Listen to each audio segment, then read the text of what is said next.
हाँ जी, नमस्कार मित्रों। आप सभी का आपके इस यूट्यूब चैनल एवं साइंस बाय मनीषा मुंदड़ा में फिर से स्वागत है। तो आप सभी मित्र कैसे हो? मुझे उम्मीद है आप सभी मस्त हो, तंदुरुस्त और सबसे बड़ी बात मौज में। मित्रों, हमने लास्ट क्लास में क्या पढ़ा था? हमने पढ़ा था द्विघात बहुपद के शून्य को तथा गुणकों के मध्य संबंध स्थापित करना। ठीक है मित्रों, अब आज का हम क्या क्वेश्चन सॉल्व करेंगे। जो पीछे हमने डेरिवेशन निकाली है, जो फॉर्मूलेस निकाले थे, अब उन पे डिपेंडेंट क्वेश्चंस है, उन्हें हम क्या करेंगे, सॉल्व करेंगे। क्वेश्चन क्या है, इधर देखो। द्विघात बहुपद x square minus 2x minus 8 के लिए शून्य ज्ञात कीजिए। अब ये द्विघात बहुपद है, हम क्या करेंगे, हम पहले माना एफ एक्स, जब द्विघात बहुपद है तो हम इसे फलन ही मानेंगे F x square minus 2x minus 8। इसे हम देते हैं इक्वेशन नंबर 1। हमने क्या पढ़ा था, किसी भी द्विघात समीकरण में क्या जो शून्यक होते हैं वो उस द्विघात समीकरण या द्विघात बहुपद के गुणनखंड होते हैं। क्या होते हैं? गुणनखंड होते हैं या फैक्टर होते हैं। तो हमें क्या करना पड़ेगा, हमें इस इक्वेशन 1 के गुणनखंड निकालने पड़ेंगे, फैक्टर निकालने पड़ेंगे। फैक्टर निकालते कैसे है? सबसे पहले जैसे ये जो फंक्शन है एफ एक्स बराबर x square minus 2x minus 8, हमें क्या करना है, हमें पहली और तीसरी संख्या को मल्टीप्लाई करना है। क्या ध्यान में रखना है? ध्यान में ये रखना है इसके साथ में जो चिन्ह है उनको भी मल्टीप्लाई करना है। ठीक है मित्रों, देखो मैं क्या बता रहा हूँ। जैसे ये और ये, इसको मल्टीप्लाई करेंगे तो ये 8x स्क्वायर हो रहा है, 8x स्क्वायर हो रहा है। इधर कौन सा चिन्ह है? नेगेटिव। और इधर कौन सा है? प्लस। हम देखें, इसे ऐसे लिख सकते हैं, हम क्या लिख सकते हैं, हम जैसे एक्स स्क्वायर, ठीक है, चिन्ह कौन सा है? जिसके आगे कोई सा भी चिन्ह लिखा हुआ नहीं होता है वो हमेशा पॉजिटिव होता है, धनात्मक होता है, एक्स स्क्वायर। अब इधर क्या है? माइनस 8।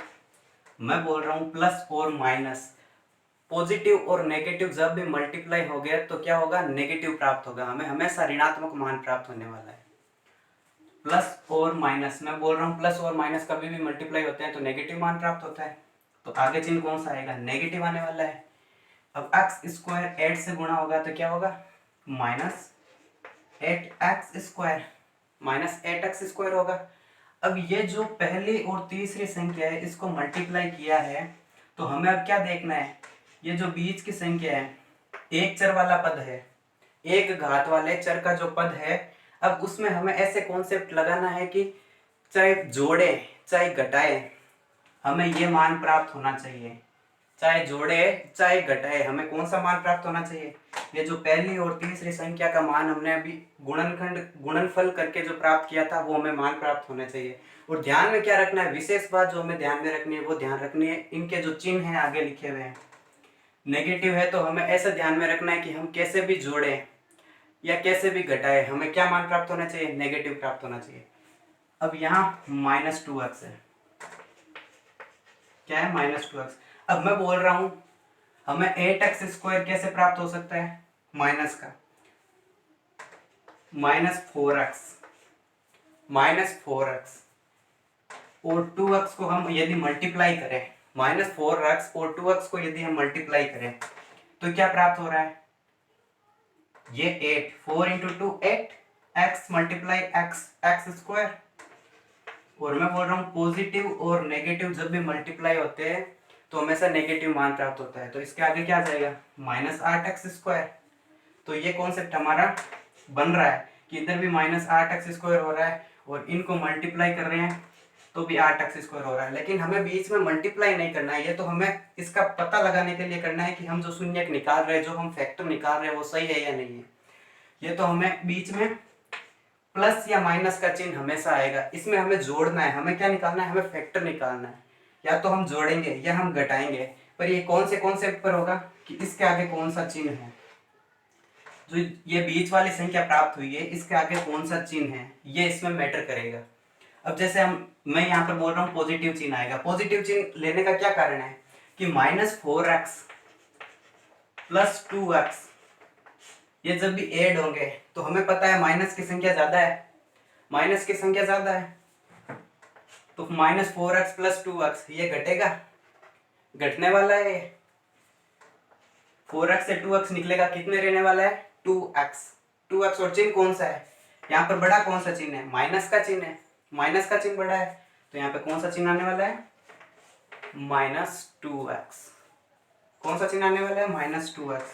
और हमें चाहिए कौन सा है, हमें -2x ही चाहिए क्योंकि बीच में -2x है।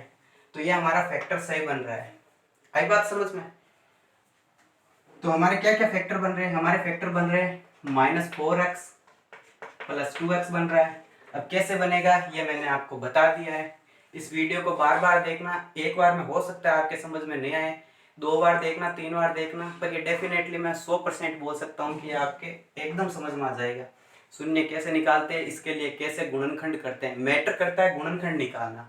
अब ये गुणनखंड इसी कॉन्सेप्ट पे है, इस पे हमें मेन चीज जो फोकस रखनी है, क्या फोकस रखनी है, इसके आगे जो चिन्ह आते हैं, जैसे यहाँ पर पॉजिटिव नेगेटिव। अब हम फर्स्ट और थर्ड को मल्टीप्लाई कर रहे हैं, तो पॉजिटिव और नेगेटिव को मल्टीप्लाई होगा तो क्या होगा, नेगेटिव प्राप्त होगा। पॉजिटिव पॉजिटिव जब भी मल्टीप्लाई होते हैं तो पॉजिटिव होते हैं, और नेगेटिव नेगेटिव जब भी मल्टीप्लाई होते हैं तो क्या होता है, पॉजिटिव प्राप्त होता है। अब ये जैसे मैंने ये क्वेश्चन करवाया, अब दूसरा एग्जाम्पल करवाऊंगा तो उसमें पॉजिटिव पॉजिटिव वाला करवा दूंगा, तीसरा एग्जाम्पल करवाऊंगा उसमें नेगेटिव नेगेटिव वाला करवा दूंगा। तो आप एग्जाम्पल के अकॉर्डिंग इनको समझे, ठीक है मित्रों। अब हमारे जो फैक्टर बन रहे हैं वो क्या बन रहे हैं, 4x और 2x। अब इसको मैं मिटा रहा हूँ।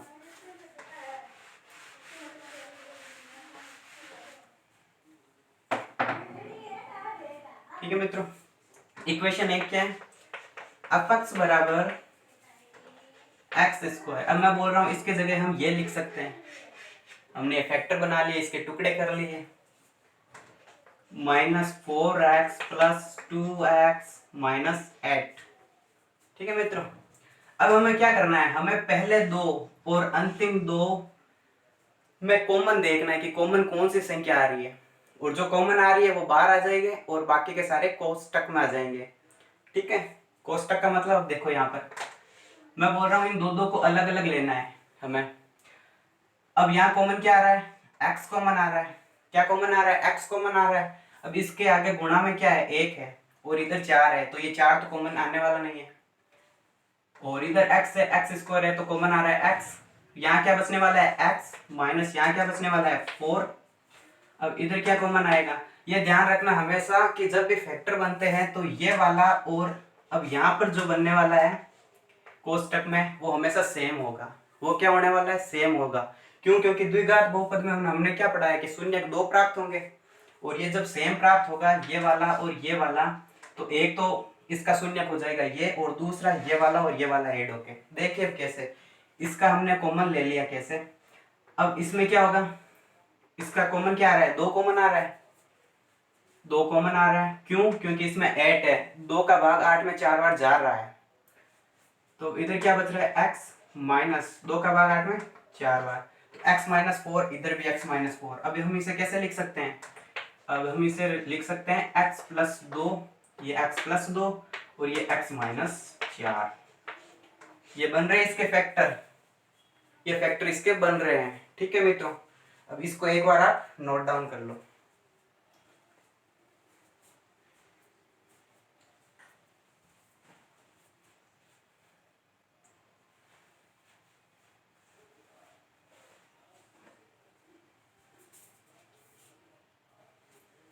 हाँ जी मित्रों, मुझे उम्मीद है आपने नोट डाउन कर लिया होगा। अब मैं इसे इरेज करने वाला हूँ ऊपर से।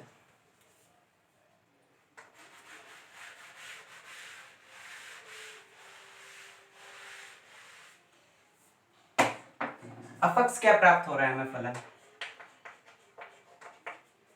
हमें फलन प्राप्त हो रहा है x अपक्ष = x + 2 × x - 4। It is equation number first. ये कौन सी इक्वेशन है, एक तो इक्वेशन हमने पीछे दे दी थी, अब ये इक्वेशन नंबर 2। अब हमें पता है शून्य की परिभाषा से, हमने आपको याद है तो पिछली क्लास में पढ़ा था, रेखिक बहुपद के लिए शून्य ज्ञात करने के लिए शर्त, क्या शर्त होती है, कोई भी फलन अपक्ष रेखिक बहुपद के शून्य को तभी दर्शाएगी जब a कोई वास्तविक संख्या हो और अव्यय बराबर 0 हो। इट मीन्स, इसका मतलब क्या है कि फलन का मान, संपूर्ण फलन का मान 0 प्राप्त होगा तभी इसके शून्यकों का मान हमें ज्ञात होगा। तो हम क्या बोल सकते हैं, इक्वेशन दो से क्या हम अफक्स को जीरो करेंगे, क्योंकि ये शून्य की शर्त है, तभी हमें शून्य प्राप्त होने वाले हैं। अफक्स बराबर जीरो, तब इक्वेशन 2 से क्या होगा, अफक्स की value x plus 2 x minus 4 बराबर 0। तो ये क्या होने वाला है, अब हम इसे अलग अलग ले लेंगे, x प्लस 2 x माइनस 4 अलग अलग, x प्लस 2